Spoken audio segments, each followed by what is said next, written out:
Assalamualaikum warahmatullahi wabarakatuh. Kembali bersama saya Wow Devi Viswarni dalam pembelajaran Penjaskes kelas 11.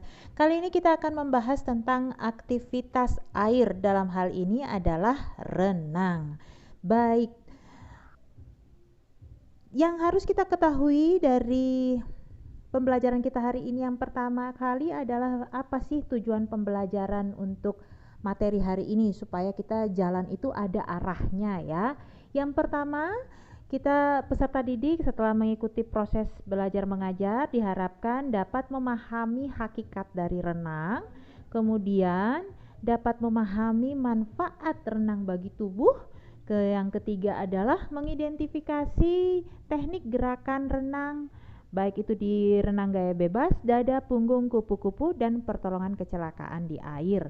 Kemudian yang keempat, mengidentifikasi informasi yang berkaitan dengan teknik gaya dalam renang, baik dari buku ataupun media yang lainnya. Nah, berikutnya, memahami kesalahan-kesalahan dan cara memperbaiki kesalahan yang sering terjadi pada saat melakukan renang dan memberikan pertolongan pada kecelakaan di air. Dan yang terakhir adalah diharapkan peserta didik dapat menirukan rangkaian gerakan kaki, lengan, mengambil nafas, dan koordinasi renang gaya dada. Baik, sekarang apa itu renang? Nah, jangan hanya tahu olahraga renang. Sekarang renang itu apa sih? Ya, jadi renang itu adalah aktivitas menggerakkan, mengapungkan, atau mengangkat seluruh bagian tubuh ke atas permukaan air dengan menggerakkan kaki ataupun lengan, ya. Itu dia pengertian dari renang. Dalam renang itu sendiri ada 4 gaya yang sering diperlombakan. Yang pertama adalah gaya bebas, gaya dada, gaya punggung, dan gaya kupu-kupu. Oke, masuk ke sejarah renang ya. Sengaja Bufi ingin memberikan sejarah singkat tentang renang supaya kalian tahu asal mula renang itu seperti apa. Ya, jadi renang pertama kali itu mulai dikenal pada abad ke-19 di London, Inggris ya. Kemudian pada tahun 1896, renang menjadi salah satu cabang olahraga yang dipertandingkan di Olimpiade Modern Athena di Yunani. Luar biasa perkembangannya ya. Sehingga pada tanggal 19 Juli 1908 didirikanlah FINA sebagai induk organisasi renang internasional ya, yang didirikan di London. FINA itu apa sih kepanjangannya? Jadi kepanjangan FINA itu adalah Federation Internationale des Nations.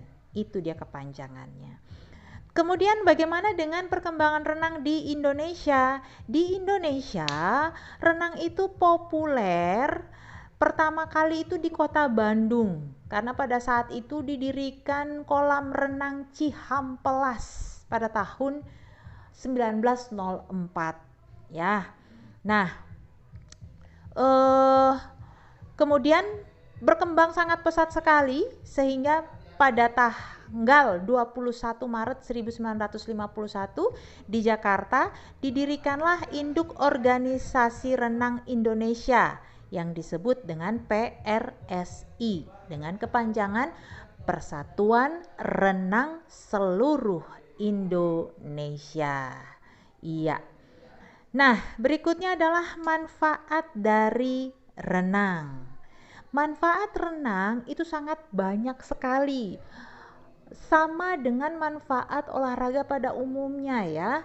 Jadi renang ini manfaatnya terhadap tubuh itu dapat meningkatkan fungsi dari peredaran darah, kemudian meningkatkan dari fungsi paru ya, pernafasan, dan memperkuat otot. Nah, ternyata selain untuk tubuh, renang ini bermanfaat untuk kejiwaan atau psikologis kita. Nah, sebab apa itu? Pada saat kita berenang itu timbullah rasa keberanian, timbul rasa percaya diri. Ya, luar biasa sekali ya.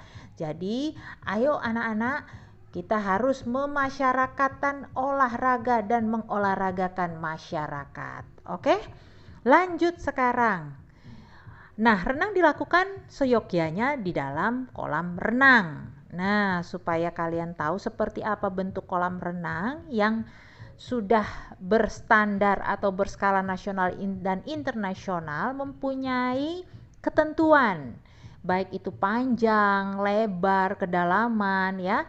Nah, panjang dari kolam renang itu sendiri adalah 50 meter dengan lebar 21 meter. Dindingnya harus vertikal dan sejajar ya, nggak boleh miring-miring ya. Kemudian kolam renang itu terdiri dari 8 lintasan di mana lebar tiap lintasan itu 2,5 meter. Suhunya pun harus ada ketentuan di antara 25 sampai 28 derajat Celcius. Nah, kedalaman kolam minimumnya adalah 1,80 atau berkisar antara, sorry ya, sebelum Bu Vivi ubah di sini, jadi 1,35 sampai 1,80 itu kedalaman minimum untuk kolam renang ya. Nah, sampailah kita pada apa yang harus anak-anak pahami ya, mengidentifikasi bagaimana pembelajaran keterampilan gerak renang gaya dada. Nah, gaya dada itu sebenarnya merupakan pengertiannya itu berenang dengan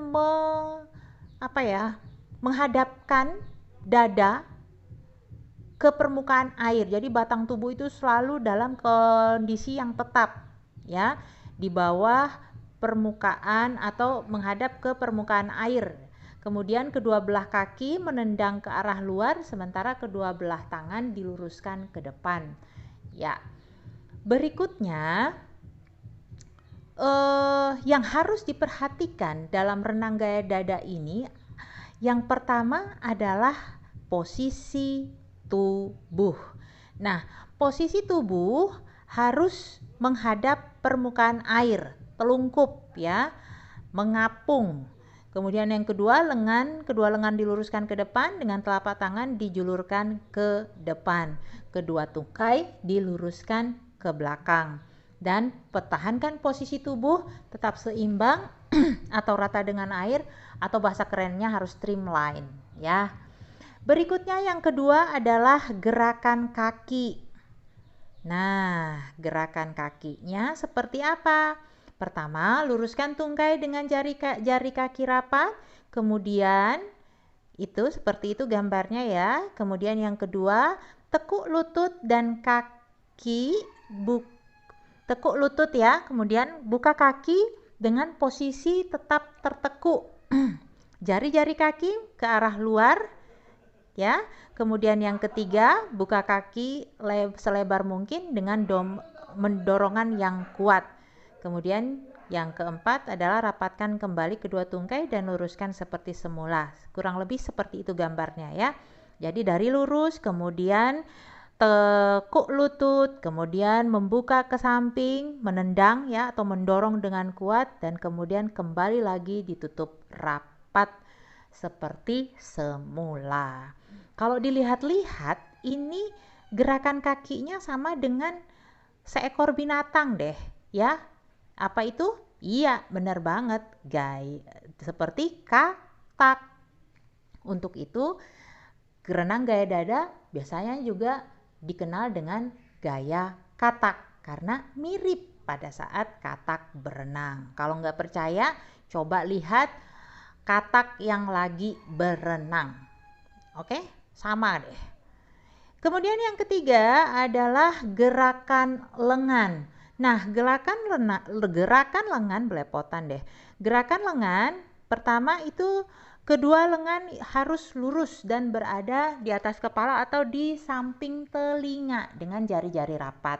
Kemudian buka tangan seperti ini gambarnya, sorry. Kemudian buka tangan ke samping dengan posisi telapak tangan menghadap keluar. Tolong dicermati dengan gambarnya ya nak ya. Yang ketiga adalah tekuk siku dan tarik lengan ke samping selebar bahu atau setengah lingkaran sambil mendorong air. Seperti orang membuka air. Yang keempat, tekuk tangan ke bawah dada, posisi telapak tangan berhadapan ke dalam. Iya, seperti itu. Jadi dari membuka, langsung dia menutup, telapak tangannya saling berhadapan di bawah dada. Kemudian yang terakhir adalah julurkan tangan ke atas kepala samping telinga dengan posisi jari-jari rapat seperti posisi yang semula. Ya, mudah-mudahan anak-anakku bisa mengikuti dengan baik ya sampai sini ya. Berikutnya yang keempat adalah gerak pengambilan nafas. Nah, kita berenang harus nafas ya.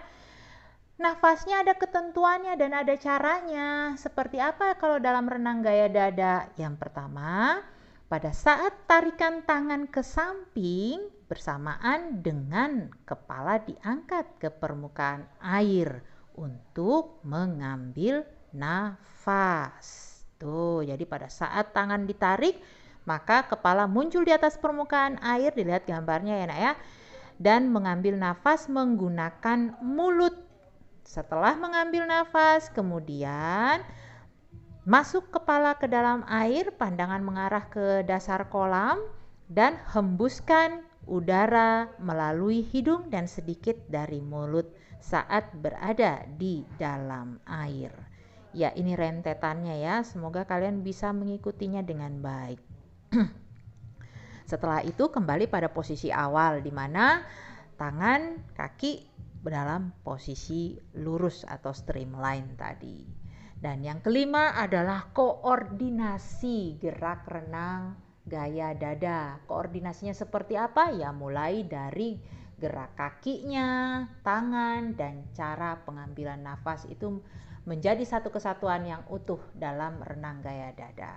Ya, itu dia materi kita hari ini, singkat ya, semoga walaupun singkat kalian bisa memahami sedikit-sedikit. Prakteknya nanti Bu Fi akan share minggu depan supaya kalian bisa lebih paham tentang renang gaya dada ya. Baiklah, untuk terakhir Bu Fi sampaikan terima kasih banyak atas perhatiannya. Semoga apa yang Bu Fi jelaskan, apa yang Bu Fi berikan hari ini bisa bermanfaat untuk menambah pengetahuan dari anak-anakku semua. Terima kasih sekali lagi. See you next week dengan materi yang masih sama, yaitu praktek renang gaya dada. Wassalamualaikum warahmatullahi wabarakatuh.